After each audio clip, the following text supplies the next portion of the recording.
안녕하세요. 고창 황새가족 이야기 6번째입니다. 태풍이 오기 전 8월 6일 촬영한 영상입니다. 백로가 물고기를 잡았습니다. 외가리가 빼앗으러 달려드네요.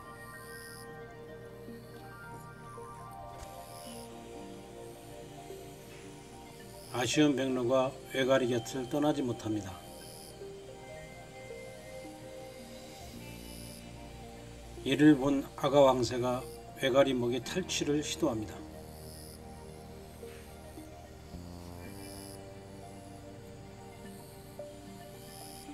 하지만 먹이는 외가리 차지입니다. 아가 왕새는 아직 자연에 적응 중입니다.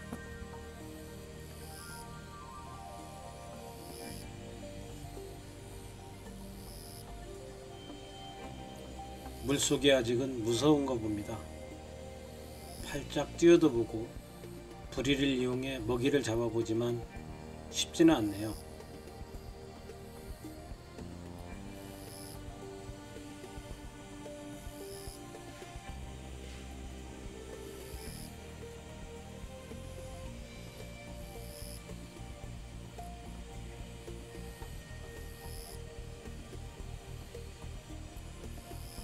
괜히 외가리에게 시비를 걸어 쫓아내버립니다.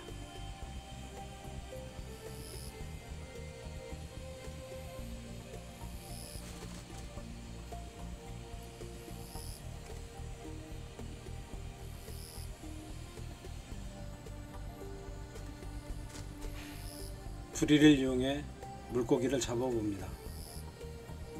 그래도 역시 쉽지는 않네요.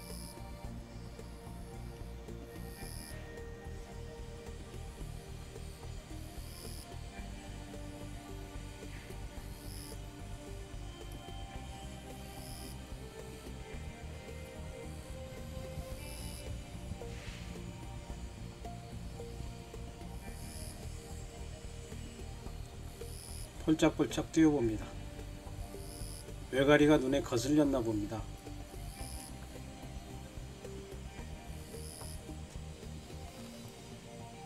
둥지로 날아갑니다. 비행 실력이 많이 늘었습니다.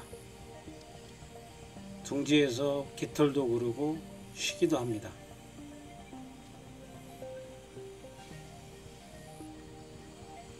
다시 힘차게 날아올라 비행을 시작했습니다. 비행 실력이 많이 늘었네요.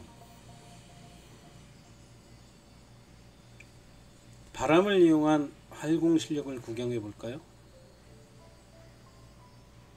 시간도 꽤나 길게 활공을 합니다. 바람을 잘 타야 멀리 날아갈 수 있습니다. 곧 어미 황새처럼 창공을 높이 날게 될 것 같습니다.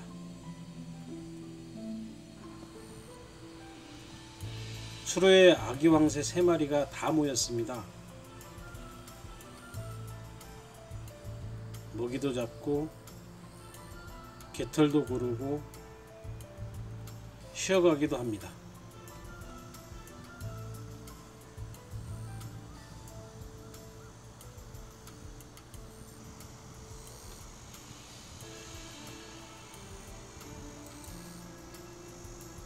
새들에게 깃털 고르기는 생명을 지키는 아주 중요한 일이기도 합니다.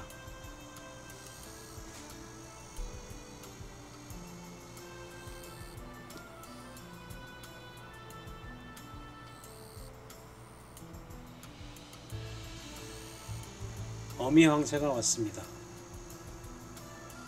새끼들이 무지 기뻐합니다. 든든한 아군이 생겼기 때문이겠죠.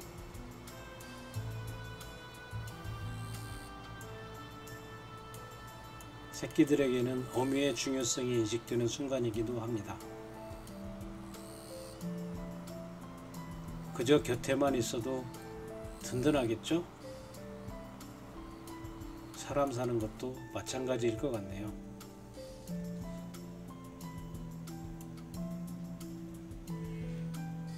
고창 황새가족은 2023년 6월 21일 60m 송전탑 위에 둥지를 틀고 새끼를 기르고 있는 모습을 지역 주민의 제보로 처음 알게 되었습니다. 위험한 송전탑은 황새를 기르기에 안전하지 못하여 황새생태연구원과 한전의 엽지로 인공둥지로 7월 5일 이주시켰습니다. 태어난 지 약 40에서 45일 정도로 건강한 상태였습니다.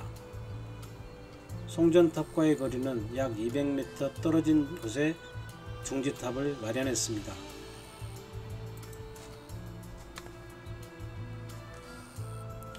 이주시킨 인공둥지에 어미왕새가 안착한 시간은 이주 약 5시간 후였고, 이는 국내 이주 후 가장 단시간에 안착한 기록이라고 합니다. 보통은 20시간에서 24시간 정도 돼야 어미왕새가 둥지에 내려앉는다고 하네요.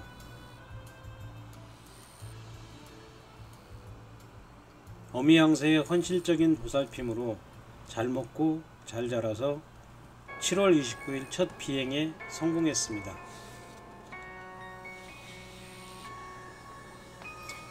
(7월 30일에) 3마리 모두 성공적으로 이수하여 둥지탑 아래 수로에서 적응을 하기 시작했고, 8월 6일 둥지탑을 중심으로 약 1km 이내 하천에서 먹이 활동 중입니다. 황새는 황새목, 황새과에 속하는 대형 조류로 몸 길이는 110에서 150cm, 날개편 길이는 200에서 273cm, 부리 길이는 30cm입니다. 황새는 몸 전체는 흰색이나 눈 주위와 다리, 부리와 목이 만나는 부분은 붉은색이고, 부리와 날개짓 가장자리, 꼬리 부분은 검은색입니다.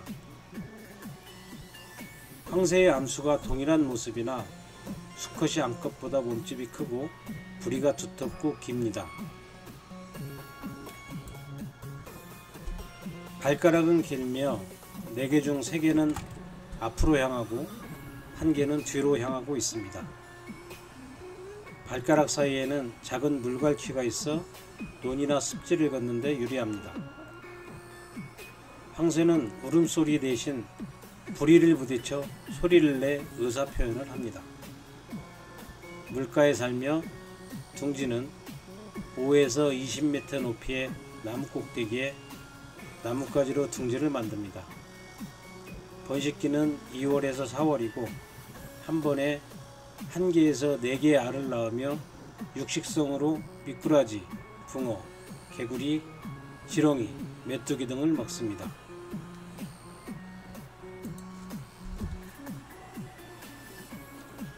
(1900년도) 초까지만 해도 황새는 우리나라의 흔한 텃새였으나 한국전쟁과 산업화의 과정 속에 급격히 감소하여 우리나라에서는 1970년대 절멸되었습니다.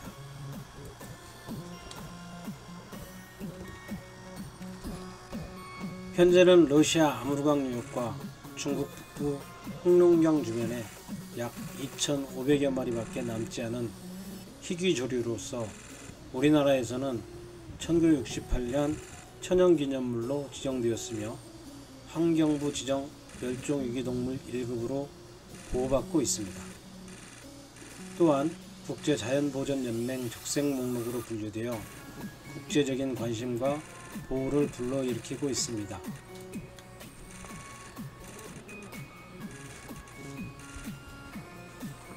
겨울에는 우리나라, 일본, 홍콩까지 이동합니다. 황새는 육식으로 어류, 양서류, 연체동물, 곤충류, 들쥐와 같은 포유류, 뱀류, 소형 조류의 유조 등을 먹습니다. 따라서 생태계 먹이사슬 중 최종 소비자에 해당합니다.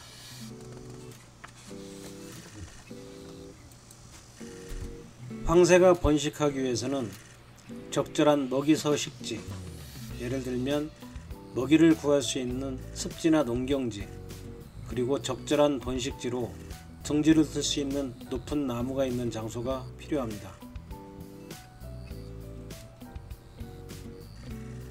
둥지나무는 물풀의나무, 팽나무, 느릅나무, 소나무, 은행나무 등을 이용하였으며 작은 나뭇가지를 모아 쌓아서 큰 접시 모양을 만들고 그 바닥에 풀이나 흙을 깔아 단단하게 만듭니다. 황새 번식상은 사람의 방해가 적은 지역에 주로 단독으로 세력권을 가지고 번식하며 둥지간 거리는 1에서 4km 정도가 보통인 것으로 보고되고 있습니다. 러시아 아무르 지역에서 번식한 황새는 9월 중순에서 10월 중순에 남쪽으로 이동을 시작합니다. 황새가 월동지까지 이동하는 거리는 전체 약 3,000km에 이르며 이 거리를 약 110일에 걸쳐 이동합니다. 따라서 하루 이동 거리는 1에서 10km 혹은 100km 이상일 때도 있습니다. 고난의 행군이라고 봐야 되겠습니다.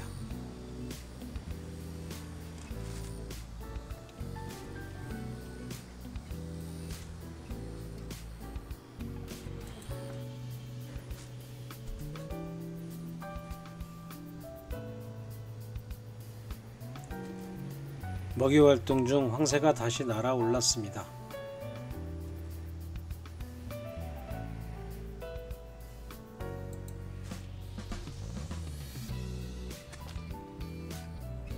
둥지로 가네요. 약 1, 2개월 동안 둥지와 하천을 오가며 먹이활동을 합니다. 몸 단장을 하고 있는 황새 앞에 쇠백로가 알짱거립니다. 화가 났나 보네요.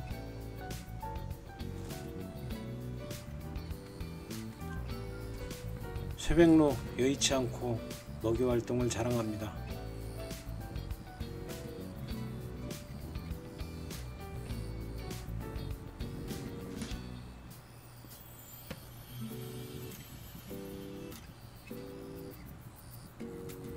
새들에게 깃털 고르기는 생명을 지키는 중요한 수단입니다. 기름칠도 해야 되고 벌레도 잡아야 되고 깃털이 골아야 오래오래 자연에 잘 살 수 있습니다.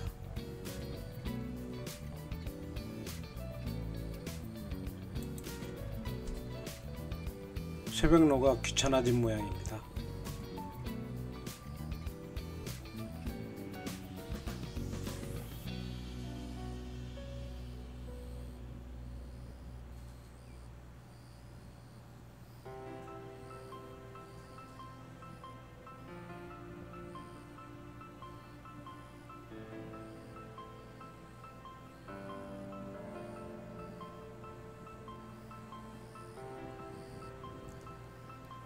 다시 날아갑니다.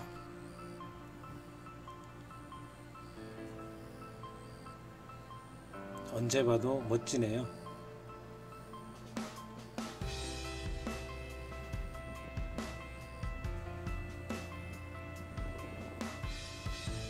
이제는 둥지가 아닌 전봇대에도 앉습니다.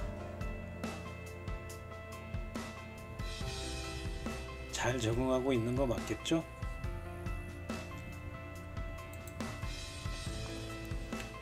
고창 황새 가족이 먹이활동을 하는 하천은 수심이 적당하고 모래톱이 있으며 먹잇감도 풍부합니다. 백로, 외가리 등이 함께 생활하고 있으며 뱀도 살고 있습니다. 좀 징그럽긴 하네요.